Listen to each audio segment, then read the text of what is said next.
কখনো কোনো মহল থেকে আপনাদের দিক থেকে কোনো প্রশ্ন উত্থাপিত হয়নি। সুতরাং এটাই প্রমাণিত যে পরীক্ষাগুলো সুষ্ঠুভাবে হয়েছে। যদি না হতো তাহলে তখনই সেটা উচ্চারিত হতো। এবং প্রশ্ন ফাঁস করতে হলে আপনার ৬ সেট ফাঁস করতে হবে। ৬ সেট মানে হলো ৬ দুগুণে ১২০০ প্রশ্ন।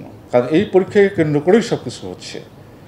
তো সেই পরীক্ষা যদি ফাঁস হয় অবশ্যই বাতিল হবে। আমাদের অবস্থা অত্যন্ত পরিষ্কার। একটি রিপোর্ট হয়েছে, সেই রিপোর্টে বিভিন্ন বিষয় এসছে। সেই রিপোর্ট আমরা সর্বোচ্চ গুরুত্ব দিয়ে সেটি আমরা বিবেচনায় নিয়েছি এবং সিআইডি তদন্ত করছে, আপনারা জানেন, এবং আপনি বলছেন কয়েকজনকে গ্রেপ্তার করা হয়েছে এবং এই অফিসারও কয়েকজন আছে এর মধ্যে।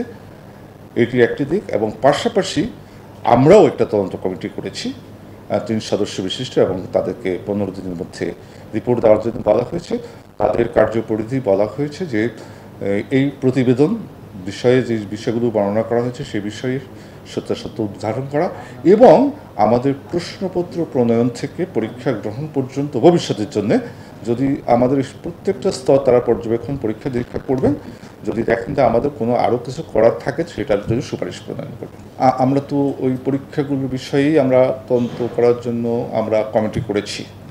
এবং আপনার একটা কথা আমার বলা প্রয়োজন, আমরা প্রেস রিলিজে বলেছি যে ৩৩টা পরীক্ষার কথা বলা হয়েছে গত ১২ বছরের। তো ১২ বছরে বিভিন্ন পর্যায়ে বিভিন্ন আমাদের অনেকেই কর্মরত এখানে ছিলেন। কোনো দিন ওই পরীক্ষাগুলো সম্পর্কে পরীক্ষা চলমান অবস্থায় অথবা পরীক্ষার পরবর্তী সময়ে কখনো কোনো মহল থেকে আপনাদের দিক থেকে কোনো প্রশ্ন উত্থাপিত হয়নি। সুতরাং এটাই প্রমাণিত যে পরীক্ষাগুলো সুষ্ঠুভাবে হয়েছে। যদি না হতো তাহলে তখনই সেটা উচ্চারিত হতো। তারপরেও সে বিষয়গুলো আমরা দেখব, আমরা কোনোটাই ছাড় দেব না। নগদের কাছে সব গ্রাহকই প্রিয়, তাই তো সারা দেশে ক্যাশ আউট চার্জ সবচেয়ে কম। এই প্রশ্নপত্র সাথে যারা জড়িত থাকে এটি বিভিন্ন মাধ্যমে হয়, বিভিন্নভাবে হয়। এটা যে নিরপরাধ বা দায়ভক্তি পাবে এই বিষয়টা বলি নেই। আমি বলতে চাচ্ছি যে ওই প্রশ্নগুলো সম্পর্কে আপনাদের কারো কাছ থেকে কোনো ধরনের অভিমত, কোনো ধরনের প্রচারণা, কোনো ধরনের অনুযোগ আসেনি। এবং এটি ১২ বছর ধরে, সেটা আপনাকে একটু চিন্তা করতে হবে। ১২ বছর ধরে অনেক পরীক্ষা হয়েছে, সেই সম্পর্কে এখন আপনি ওই যদি কোনো প্রশ্ন উঠে সেটি কতটা কী হবে আপনি বুঝতে পারছেন।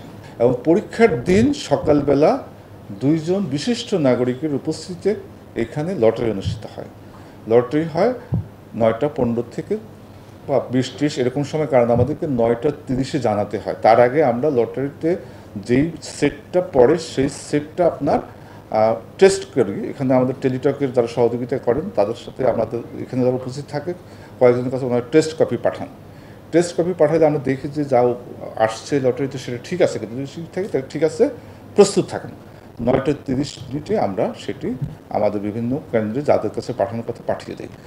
তখন ৬ সেটের মধ্যে একটা সেট নির্ণীত হয়। আর নন ক্রেডারের ক্ষেত্রে, আলোচ্য পরীক্ষার ক্ষেত্রে যেমন 4টা সেট থেকে একটা সেট, এটি লটারি হয়েছে ৯টা ২৫। আমি এটা বলতে চাই না, এটা ১০০% নিশ্চিত আপনাকে কেউ করতে পারবে না, কারণ এটা এককভাবে কেউ মেনটেন করেন না, এটা অনেক মানুষের সমন্বয়ে করে। তবে ভীষণ কঠিন। এবং প্রশ্ন ফাঁস করতে হলে আপনার ৬ সেট ফাঁস করতে হবে।